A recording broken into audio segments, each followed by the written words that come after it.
नमस्कार, आप देख रहे हैं न्यूज 18 राजस्थान। आपके साथ मैं हूं अभिषेक। बड़ी खबर इस वक्त की आपको बता दें, जयपुर से है, जहां पर रेस्क्यू ऑपरेशन खत्म हो गया है। 2 घंटे के बाद शव निकाला गया है। मृतक हरिराम के रूप में इसकी पहचान हुई है। कुएं की खुदाई के दौरान शख्स दब गया था। अनुपम विहार कॉलोनी में हादसा हुआ था, जहां पर मिट्टी के नीचे यह शख्स दब गया था और 2 घंटे की मशक्कत के बाद बाहर निकाला गया। पहचान हुई है हरिराम के रूप में। तो आपको बता दें कि जयपुर में रेस्क्यू ऑपरेशन खत्म हो गया है। करीब 2 घंटे तक मशक्कत चली, 2 घंटे तक रेस्क्यू ऑपरेशन चला और अनुपम विहार कॉलोनी में यह हादसा हुआ था, जहां पर कुएं की खुदाई के दौरान मिट्टी के नीचे एक शख्स दब गया था। ये तस्वीरें भी हम आपको दिखा रहे हैं। रेस्क्यू ऑपरेशन जो है वो करीब 2 घंटे तक चला और उसके बाद शव को बाहर निकाला जा सका।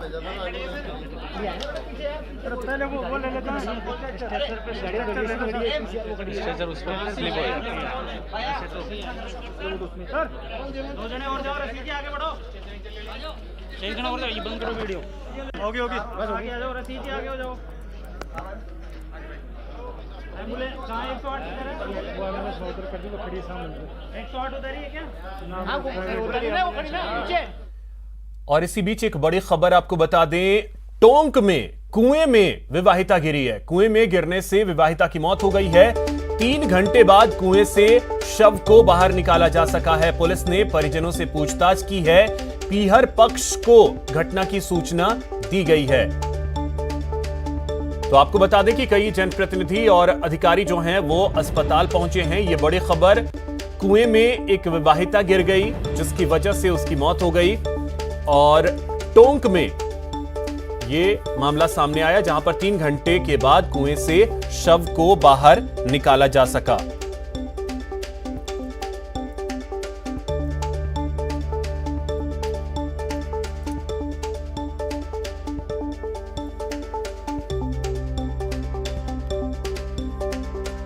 तो कुएं में गिरने की वजह से विवाहिता की मौत हो गई। करीब 3 घंटे के बाद शव को बाहर निकाला जा सका है और पुलिस अब परिजनों से पूछताछ कर रही है। मामले की जानकारी जुटाने में पुलिस जुटी हुई है। अब बात प्रदेश में हुई राजनीतिक नियुक्तियों को लेकर चल रहे घमासान की। 11 विधायकों को राजनीतिक पद दिए जाने पर बीजेपी सवाल उठा रही है। राजेंद्र राठौड़ इसे ऑफिस ऑफ प्रॉफिट का मामला बताकर सरकार को घेर रहे हैं। राजनीतिक नियुक्तियों पर आर पार। कोई भी कानूनी पहलू हो, कानून, देश के कानून का सम्मान करना, संविधान का सम्मान करना कांग्रेस से बेहतर कोई नहीं करता। लंबे इंतजार के बाद गहलोत सरकार ने कई पदों पर राजनीतिक नियुक्ति की, तो बाकी मुद्दों की तरह इस पर भी सियासत हावी हो गई।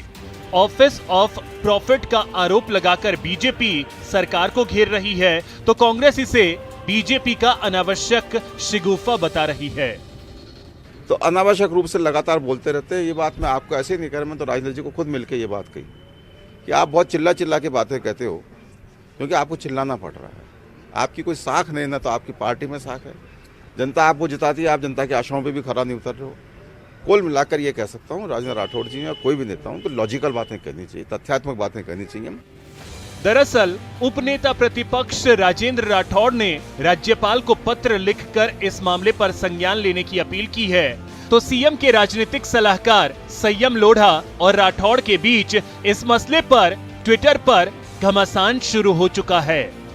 कांग्रेस कहती है कि सीएम ने साफ कर दिया है कि किसी को भी मंत्री पद का दर्जा नहीं दिया जाएगा, तो ऐसे में सवाल उठाना गलत है। ऑफिस ऑफ प्रॉफिट के दायरे में आएगी तो सरकार, देखिए कानून बैठा है। राजेंद्र राठौड़ जी के कहने से तो कोई चीज ऑफिस ऑफ प्रॉफिट में नहीं आ जाती। मुख्यमंत्री जी ने सलाह लेके, सरकार ने सलाह लेके ये सब निर्णय किए हैं। अभी तक किसी को मंत्री पद का दर्जा दिया नहीं है। वहीं नवनियुक्त 20 सूत्री कार्यक्रम के उपाध्यक्ष का सवाल है कि कांग्रेस को नियम समझाने वाले राजेंद्र राठौड़ उपनेता प्रतिपक्ष जैसे पद के बारे में जनता को बताएं। राजेंद्र राठौड़ जी किस पद के ऊपर हैं? उपनेता प्रतिपक्ष विधानसभा के नियमों में और कहीं व्यवस्था में है क्या? कहीं है क्या? नेता प्रतिपक्ष तो है, उपनेता वो किस कैपेसिटी में उपनेता प्रतिपक्ष लिखते हैं? उसमें मुख्यमंत्री जी ने स्पष्ट कर दिया है कि भाई जो हमारे विधायक लोग हैं उनको मंत्री का दर्जा नहीं दिया जाएगा। उसके बाद में कोई बात बचती नहीं है। दरअसल विधायक रहते किसी दूसरे पद के लिए सरकारी गाड़ी और बाकी सुविधा लेना ऑफिस ऑफ प्रॉफिट के तहत आता है, जो खैर कानूनी है। सीएम के सलाहकार नियुक्ति के वक्त भी बीजेपी ने ऑफिस ऑफ प्रॉफिट का मसला उठाया था, लेकिन वो मुद्दा बाद में फुस हो गया क्योंकि ऑफिस ऑफ प्रॉफिट का मामला विपक्ष साबित नहीं कर पाया। अब फिर से 11 विधायकों की राजनीतिक नियुक्ति विवादों में है। Dinesh Sharma, news 18 network, Jaipur. Budget से पहले कांग्रेस जयपुर में अधिवेशन करने जा रही है। 19 फरवरी को जयपुर के बिरला ऑडिटोरियम में अधिवेशन आयोजित की जाएगी।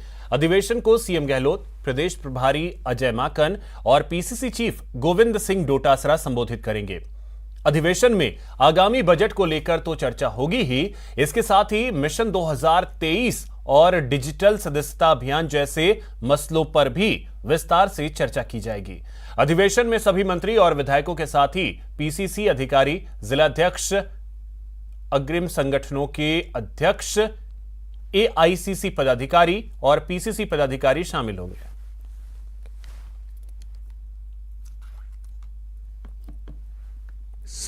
कांग्रेस के पीसीसी मेंबर्स, एआईसीसी मेंबर्स, विधायकगण, विधायक प्रत्याशीगण, पीसीसी पदाधिकारीगण, जिलाध्यक्षगण और हमारे जो अभी डिजिटल मेंबरशिप चल रही है इसके कोऑर्डिनेटर और अग्रिम संगठनों के अध्यक्ष, प्रकोष्ठों को विभागों के अध्यक्ष, ये तमाम जो कांग्रेस का एक संगठन के तमाम जो लोग हैं उनको बुलाकर संगठन के विभिन्न मुद्दों पर चर्चा करना बहुत लंबे समय से कोरोना के कारण ये टलता आ रहा था, तो ये एक प्रस्तावित था।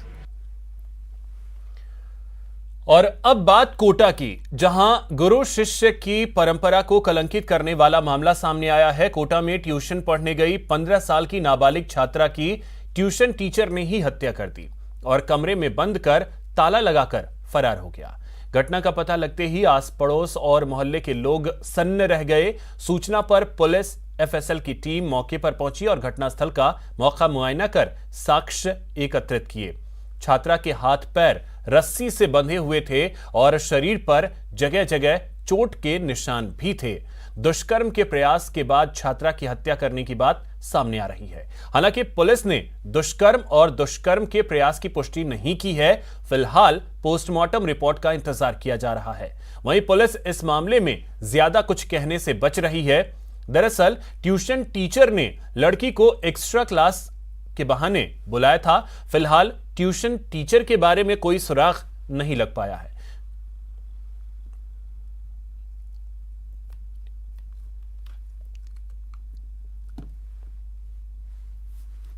और वो दोनों ने ताला तोड़ा तो सामने में कुड़ी का गला घोट के हाथ पे बांध के पटक रखा था। कितने बजे निकले? 10:30 बजे की थी ट्यूशन। बाद में उनको शक हुआ तो ताला तोड़ के जब उसको खुला तो बच्ची के फंदा लगा हुआ था और जो हालात थे उससे लग रहा है कि बच्ची का मर्डर किया गया है। इसकी सूचना तत्काल पुलिस को मिलते ही वहाँ मौके पे पुलिस पहुंची, एफएसएल टीम को बुलाया गया। बच्ची बॉडी को हॉस्पिटल में शिफ्ट किया गया। जब वो बॉडी को लेके आया गया था तो तब तक बच्ची की डेथ हो चुकी। एक ऐसा अपराध हुआ है जिसकी जितना निंदा की जाए उतनी कम है। एक 15 साल की बच्ची के साथ घर में बुलाकर एक जहाँ पारिवारिक माहौल है उसको मतलब उसके लिए कोई शब्द नजर नहीं आ रहा कि क्या शब्दों का प्रयोग करूं। जो बच्ची लगातार पिछले 3 साल से उनके यहाँ जारी थी और आपस में उनका परिवार जैसा व्यवहार था। उसके बाद जिस तरह से अभी जो घटनाक्रम सामने आ रहा है उसमें परिवार के ही किसी व्यक्ति ने, बच्चे ने जो उनको पढ़ा था बच्ची को, उसने उसके साथ विभत्स कांड करके और जिस तरह की घटनाएं हुई है और बच्ची अभी मृत अवस्था में जिसकी पोस्टमार्टम की क्रिया चल रही है, ये एक ऐसा हादसा हुआ है जिससे कोटा ही नहीं अभी तो पूरा देश और पूरा प्रदेश शर्मसार होगा। मांग तो यही कि जब तक अपराधी रात तक वेट कर रहे हैं हम प्रशासन का कि गिरफ्तार होना चाहिए अपराधी, नहीं होता है तो कल से अनिश्चित काल के लिए सराफा बाजार और न्यू क्लॉथ मार्केट बंद रखेंगे हम पूरा जैन समाज बंद रखेंगे, पूरा जैन समाज बंद रहेगा। और तरह का आक्रोश है सर? आक्रोश, ये जो कांड हुआ है इसमें निश्चित रूप से और भी लोग शामिल हो सकते हैं, और अगर ये लोग पकड़े नहीं गए कल तक, जैसे भैया ने बताया, तो पूरा जैन समाज इस परिवार के साथ दुख में, इस परिवार के साथ है, और पूरा जैन समाज अपनी दुकान और प्रतिष्ठान को बंद रखे। ये आक्रोशित तो है, आप इतना सारा जन समुदाय देख लो, ये पूरा जैन समाज है, पूरे कोटा समाज के लोग हैं, सब उसके परिवार के सदस्य उसके साथ खड़े हैं। तो कुल मिला के ये कहा जा सकता है कि रामपुरा थाने इलाके में लोगों का आक्रोश व्याप्त है और बच्ची के साथ फिलहाल अनहोनी की आशंका जताई गई है। इन्होंने भी, और बच्ची का संदिग्ध अवस्था में शव मिला, उसको लेकर स्थानीय लोगों में आक्रोश व्याप्त है। और जो यहाँ के जो स्थानीय व्यापारी है और परिजन है और जो लोग हैं, उन्होंने साफ तौर पे ये कहा है कि यदि जल्द ही आरोपी की गिरफ्तारी नहीं हुई तो न केवल उग्र आंदोलन किया जाएगा बल्कि कल से ही धरना प्रदर्शन किया जाएगा और क्लॉथ मार्केट सहित आसपास के जो मार्केट है वो बंद किया जाएगा। तो कुल मिला के ये कहा जा सकता है कि अभी थाना परिसर में लोगों की भारी भीड़ है, पुलिस का भारी जाब्ता भी मौजूद है। जो रामपुरा का मुख्य गेट है उसके पास से निकलने वाली रोड पर आने जाने वाले जो वाहन है, यातायात, वो भी बाधित है और भारी लोगों में आक्रोश व्याप्त है। कोटा से न्यूज 18 राजस्थान के लिए ओम प्रकाश मारू।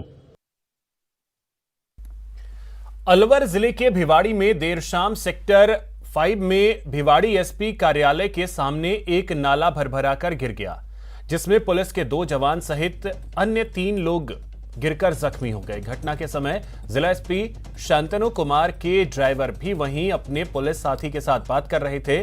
खुद को संभालते हुए जिला एसपी शांतनु कुमार के ड्राइवर भरत सिंह ने अपने साथी पुलिसकर्मी राजकुमार को नाले से बाहर निकाला और एक महिला समेत 2 अन्य लोगों की भी जान बचाई।